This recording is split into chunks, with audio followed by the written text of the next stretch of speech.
So now we're going to talk about the Community Arts Grant in depth. This is our most popular category. We receive the most applications in this category and is typically the most competitive. But it's also able to fund a broad range of things. And we have had so many really beautiful projects that have come out of this grant opportunity. So as I said in the previous video, this grant provides project support for arts and cultural activities open to the general public. And it's really we are hoping that these projects can help push organization growth and expand the public benefit of arts and cultural programming occurring in our region. They're determined by a peer review panel made up of community members. And just as a note, these grants were previously called project grants. Some examples of things that we have funded previously. We funded Gwen Laster in her performance at the Beacon Library for Classical Connections, Afro-Atlantic 21st Century and Beyond. We funded the Millbrook Literary Festival, which was a festival that took place at the Millbrook Library. We funded the Beekman Library for outdoor concert series. We funded Dusklit, which was an event which took place in Orange County, and it was kind of like artists, a lot of different artists could set up and just do either a performance art piece or an interactive art piece or do live art creation. So it was really like an interactive, great opportunity for artists to share their work and kind of different and non-traditional from what we typically see. For several years, we have awarded funding to the Poetry Fest in Poughkeepsie. This is an event which brings together tons of incredible poets and spoken word artists and is run by Poet Gold, our Dutchess County former poet laureate. We have funded Common Ground Farm for dyeing and mending workshops that had to do with repurposing and reusing old materials and fabrics and dyeing them with natural materials. So I like to include this one because it's a good example of a non-arts organization that was able to access funding for a arts-focused project. We've also funded Mad or Draw for their costumed drawing sessions. So this was a great program where they were able to offer live drawing sessions, but also able to offer opportunities to fashion designers, cosplayers, costume designers to show their creation, and then that they were modeling in their costumes. So the goals of this program first are to make quality arts programming available to all residents in our region, particularly to communities with limited access to the arts.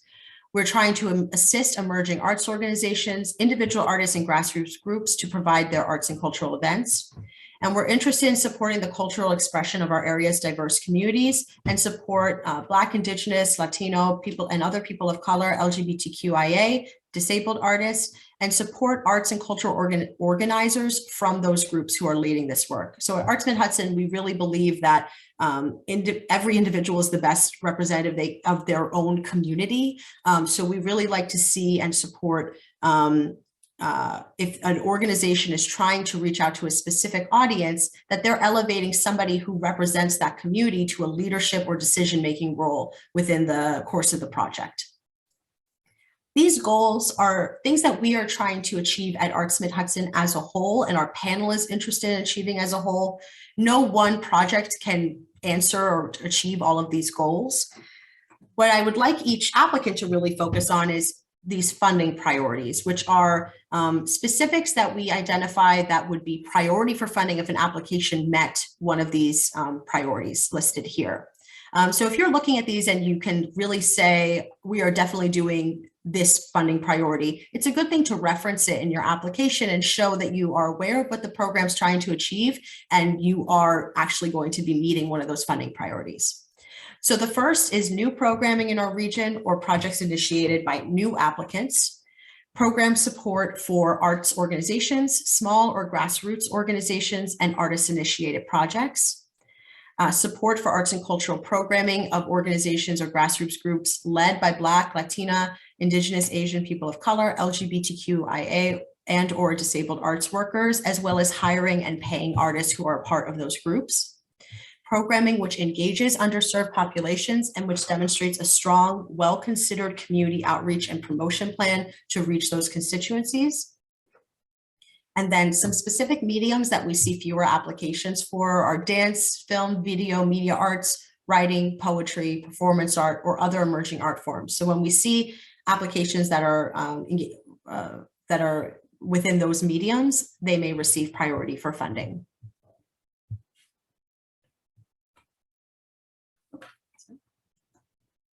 Now I'll discuss project eligibility. So just quickly, those that are not going to be eligible for this category are activities that are not open to the general public. And I really encourage you to look at the guidelines and get the full list of what is ineligible. What we are able to pay for, so what things that we really like to see as line items on your budget of what you're asking us to pay for: artist fees. We really recommend the majority of your funding requests be going towards artist fees. Those are typically the applications that tend to do the best within our review panel, because the panel loves to say, oh, I love this project and all the money's going to artists, so it's a no-brainer. I hear that all the time from panelists. Community outreach, advertising, and marketing efforts. So any efforts that you're going to undertake to get your audience there to see the great work that you're doing, that's a priority or a great expense to ask for. Direct administrative expenses or other expenses that are really required in order to, do the event. So this might mean, you need to rent a tent or equipment, or pay a space rental fee, or pay for a little bit of staff time. I wouldn't recommend asking for staff time to be a major ask on your grant proposal. I've just seen those not do as well with panelists, because this is not a general operating fund. This is a project support fund. So instead, I would keep those minimal. But if there are really some expenses that are just, you need to pay them in order to do the event, those would be fine to ask for. And then other supplies or materials needed to execute the proposed projects, and any other efforts to increase accessibility to arts programming. So that could mean that or something like an expense to pay a translator for your program. That would be an effort to increase accessibility. Some ineligible expenses specific to the community arts grant. We can't fund the purchase of permanent equipment. We cannot fund the creation of textbooks or other classroom materials, or coming up with a lesson plan. We've had a couple of those come across in the past couple of years. We cannot pay any fees to board members of a nonprofit or the nonprofit serving as a fiscal sponsor. It is not nonprofit best practice to pay board members for duties at all, or for the duties outside of their board activities. So we don't eliminate an organization because they are paying a fee to a board member, but if you are asking us to pay that fee, the grant will not be awarded. That's very serious for us. And please see the guidelines for the complete list of what we cannot fund. And when you're working on your budget, this is a really good list to double check in the guidelines and make sure not only that you're not asking us to fund any or any ineligible expenses, but that it's very clear that you're not asking us to fund any of them. So another word on inclusion and accessibility. All community arts grant funded programs, again, must be open to the general public. And we really encourage thoughtful outreach when you're crafting these proposals to specific communities that you're trying to reach through your project. And we also really recommend, if you're say that you are putting on a project and you did some surveys beforehand to find out what was of interest to the community. We've seen a lot of libraries do stuff like this, where they'll ask, put out a library-wide survey about what workshops they'd like to do, and then they use that to inform what they're going to apply to us for, the library is going to apply to us for. So that would be a great thing to include on your application, telling us that you've done that beginning work and outreach work to kind of get a sense of what is of interest to the community that you're trying to serve, before you just decide for them, oh, of course they will be interested in this. I think we can make a lot of dangerous assumptions that way. So it's really good to instead be in conversation with your audience and make sure that you're fulfilling what they're looking for. In the case of workshops and other participatory programs, participant recruitment must be open to the general public if you're applying for a community arts grant. If appropriate, these workshops and participatory programs may place an age or skill level restriction on participation in the program. So it's not going to be ineligible just because you're saying only grade school kids can participate. It just has to be open to anybody in that age group to sign up and participate. All right, so now I'm going to talk about the ways in which you'll apply for this funding. So the first is if you are applying directly as a nonprofit, you must be a nonprofit or 501c3 organization incorporated in Dutchess, Orange, or Ulster County in New York State. You must have a board of directors and have a non-discrimination policy in place. If you have not applied to us previously, we will follow up with you after you submit your grant to confirm your non-discrimination policy. You must be in adherence of the Nonprofit Revitalization Act of 2013. If you need more information on this, please visit NICON, which is the New York State Council on Nonprofits. They are an incredible resource on nonprofit best practices. And typically, if you're following nonprofit best practices, then you would be in adherence of this act. If you have any questions about it, you can definitely ask us, but NICON is a really wonderful resource. And libraries, private universities, government entities like cities or towns, and tribal organizations are eligible to access this funding, and they can apply directly. Public school districts, public colleges, New York State agencies and departments, including SUNY schools and their supporting foundations, county level government agencies and departments are all ineligible to apply to this program. Non-incorporated chapters of organizations whose parent organization is not located in Dutchess, Orange, or Ulster County are also not eligible. This one has come up a few times in recent years. So the organization must be incorporated in one of the 3 counties we serve. And again, Arts Mid-Hudson, our staff and board cannot apply. I'll reiterate here from the first video or the beginning of this session that NISCA or Red Sea applicants who applied for FY 2022 are not eligible for this category. And even further, they may not benefit from a community arts funded program in any way. This includes they cannot get a space rental fee, they cannot get box office fees or marketing as part of their annual programming. So for example, say that you are going to, you're applying for an event that's taking place in a venue that applied directly to NISCA or Red Sea for FY 2022. They would have to give you that space for free, not take any profit from it in any way, and cannot market it as part of their regular annual programming. I'm not thrilled about this. I think that this creates a lot of complications, but this is the rule that we have to follow from New York State. So if you have questions about this or trying to figure out how to work with this requirement, because there are limited performance venues in our region, particularly, please let us know so that we can help you navigate that. And if you apply to NISCA or Red Sea for FY 2022, you cannot serve as a fiscal sponsor or a partner organization for another applicant.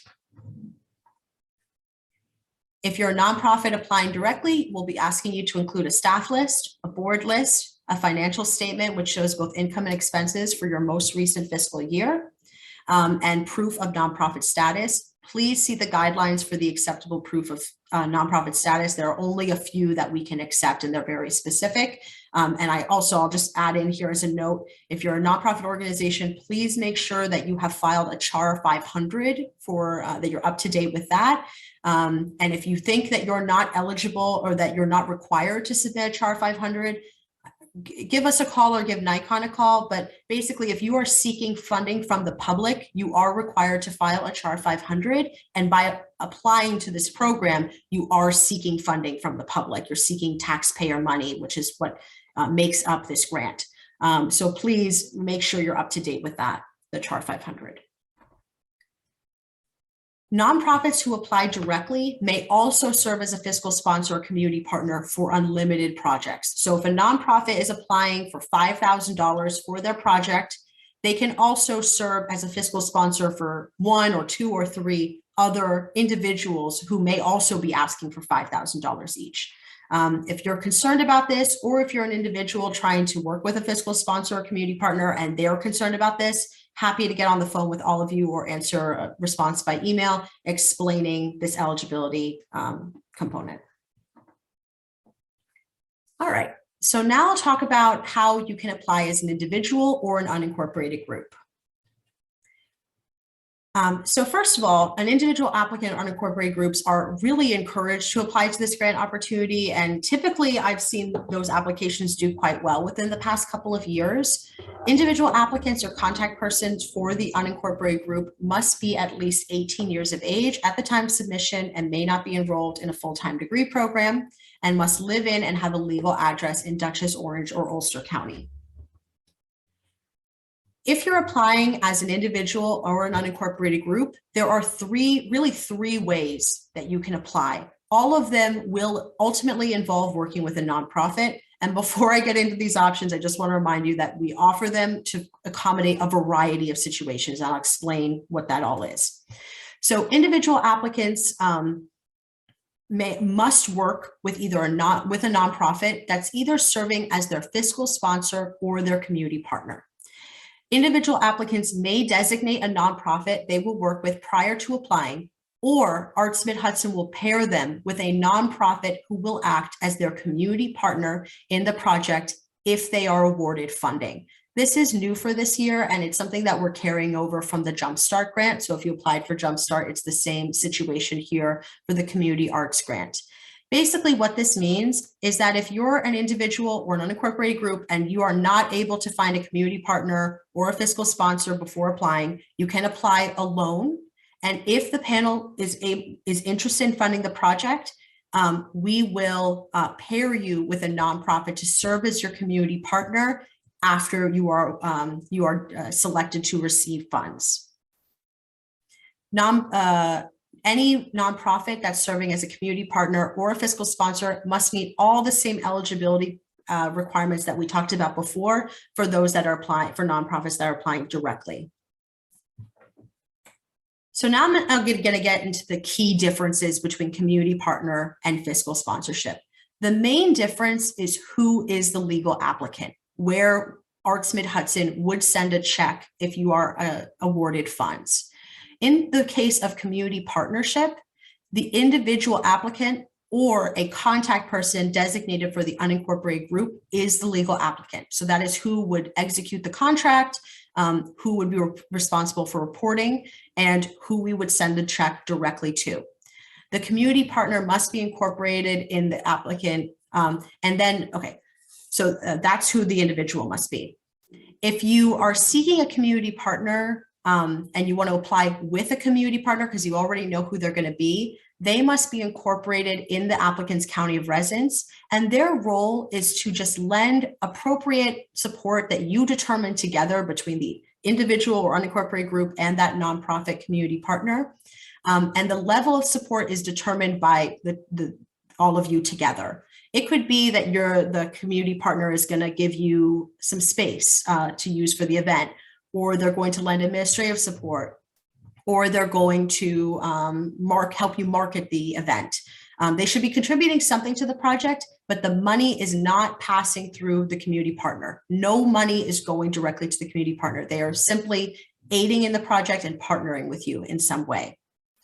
The issue here with community partnership for some applicants is that in this situation, the funding is going directly to an individual as income. So if you're an individual and you're putting on a play festival and you receive a check for $5,000, and then really the expenses are that you pay out maybe 15 other artists, that $5,000 came into you as income and you would have to report it when you do your taxes. And a lot of individuals don't want to do that because really that funding is not staying with that individual. It's all being paid out to other individuals who will then also have to pay taxes when it comes in as income to them. So if you're trying to avoid that, the right way to go is fiscal sponsorship. For example, though, if an individual artist is applying for a project and all of the money that they're requesting is going directly to them for artist fees or teaching fees, and really it's all coming into income as that individual anyway, then it would, it really doesn't make a difference, and a community partnership could be a completely fine way for you to go. We have this additional option now with community partnership, as I said before, that if you're an individual and you haven't been able to identify a community partner or a fiscal sponsor, you can apply directly. And if they want to award a grant to you, we will pair you with a community partner. In that situation, just know we are pairing you with a community partner, not a fiscal sponsor. So the money will be going directly to the individual still. Fiscal sponsorship is quite different. It's pretty much the opposite. The nonprofit fiscal sponsor is the legal applicant. That is where we will send the check to. They will sign the contract with us, and they will be responsible for submitting the final report. The project has to take place in the same county where the fiscal sponsor is located, and the sponsored individual or unincorporated group must be located in Dutchess, Orange, or Ulster County, but does not need to be located in the same county as the fiscal sponsor.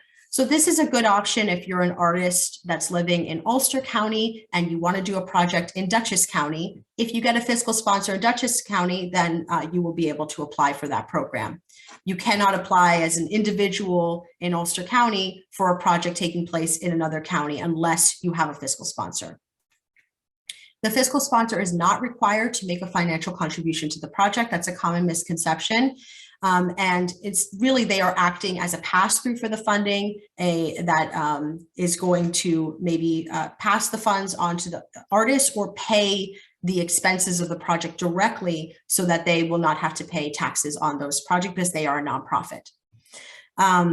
Applicants may select this option if they do not wish for grant funds to be paid directly to them or if they require greater administrative support from the nonprofit.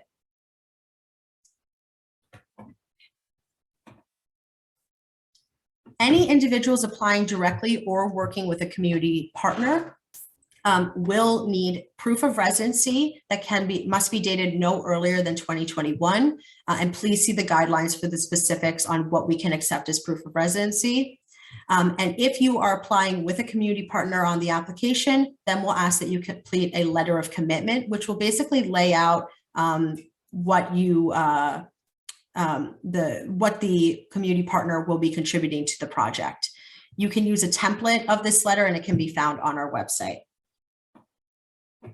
For fiscal sponsorship, this is something that typically can take more time to get approved if you're an individual seeking a fiscal sponsor, because the money will now be passing through that fiscal sponsor nonprofit and they may need to get board approval, and you will need to provide more documentation for that organization. So we'll need all the same things that we would have needed from that nonprofit if they were applying directly: staff list, board list, financial statement, proof of nonprofit status, and you'll complete a letter of agreement, which is basically an agreement between you and the fiscal sponsor laying out how they will pass funds to you and if they're providing any additional support to the project.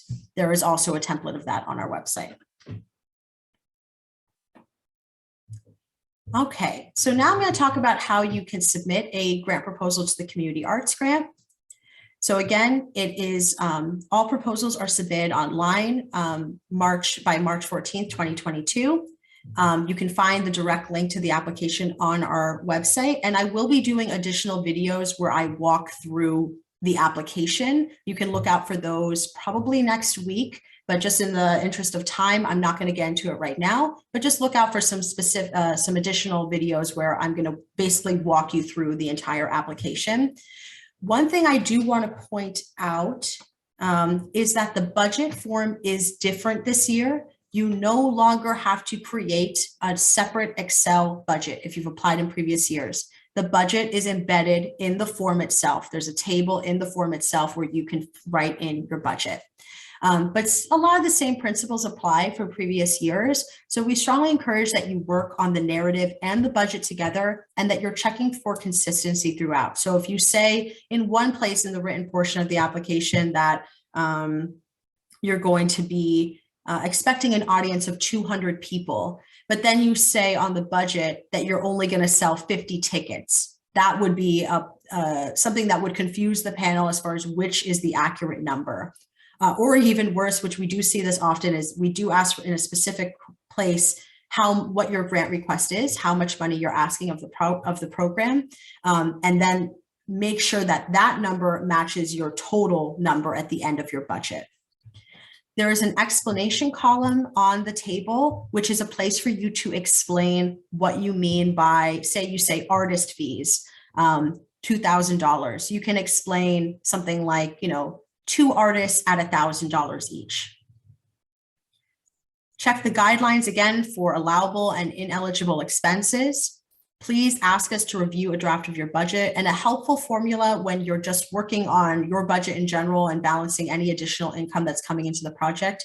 Your total expenses minus any additional income should equal your grant request amount. So you're really seeking from us the gap between your expenses and how much money you currently have. For the community arts grant, this will be judged. There are 3 review criteria that they score on, the review panel: artistic merit, project feasibility, and the impact of the project. For previously funded projects, they're also looking at moves towards more growth or a move towards self-sustainability of the project. And it's also, you can receive a bonus point if it addresses one or more of the priorities for 2022 funding, or is just really amazing in one of the above review criterias.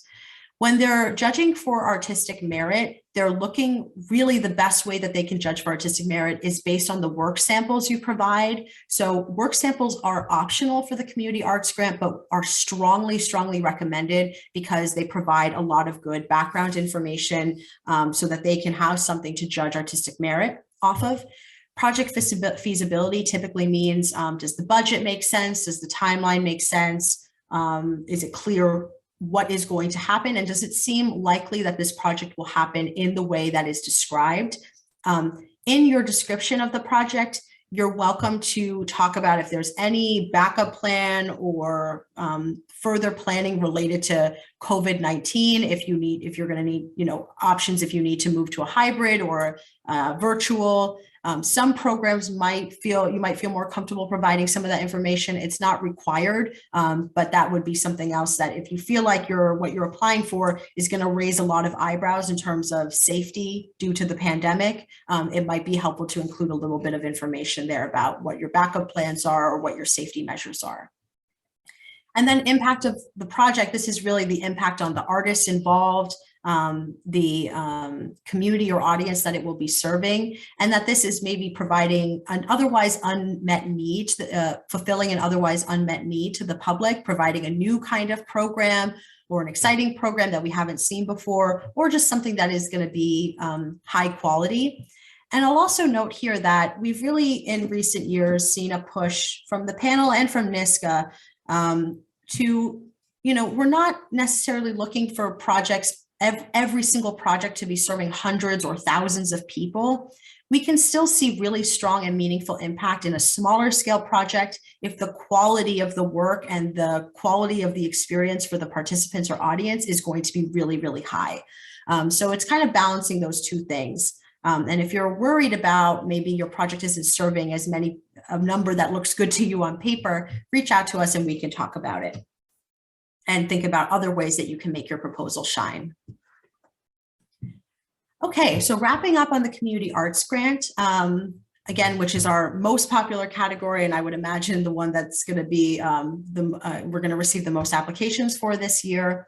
Last year, I'll just note that we received an average of about 25 applications per county.